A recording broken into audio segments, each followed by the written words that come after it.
સમાચાર પર નજર કરીએ સુરેન્દ્રનગરથી। સુરેન્દ્રનગર જિલ્લામાંથી પસાર થતા બોટાદ બ્રાન્ચની નર્મદા કેનાલમાં વાડલા ગામ નજીક ગાબડા પડતા ખેડૂતોમાં ભારે રોષ જોવા મળી રહ્યો।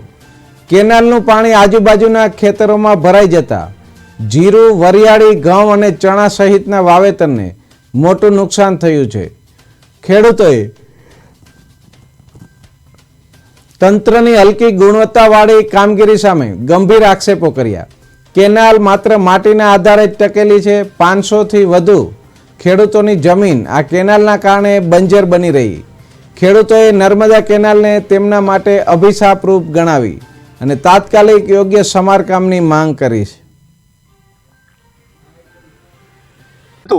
કેનાલ ચાલુ થયા પછીથી આખી કેનાલ ભરે છે અને ખેતરમાં એટલો બધો ભેજ આવે છે કે કોઈ પણ વસ્તુ વાવી તો પણ ઉગતી નથી અને ખેતરમાં પગ પણ દઈ શકાતો નથી। પગ દેવી ત્યાં ખૂંચી જવાય છે અને ટ્રેક્ટર વાળાને કહેવી કે ચાલો સાંતે આંકવું છે તો ટ્રેક્ટર પણ ખેતરમાં ખૂંચી જાય છે, એટલો બધો ભેજ આવે છે।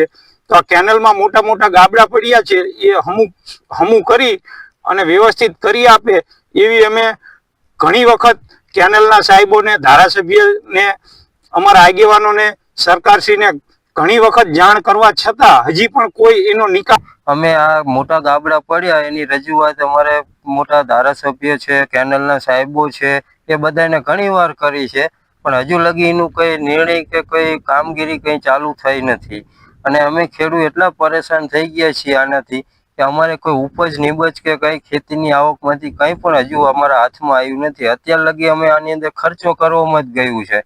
હવે જ્યારે મોલ લેવાનો ટાઈમ આવ્યો તો અંદર ભેજ આવી ગયો, કેનાલનું પાણી અંદર આવવા માંડ્યું અને કેનાલ અત્યારે ખાલી ને ખાલી માટીના આધારે રહી ને એવું જ છે, કારણ કે ગાબડા એવા મોટા પડી ગયા છે કે અંદર જે આરસીસી કામ થયું ને એ ન થયે બરોબર થયેલું છે કામ।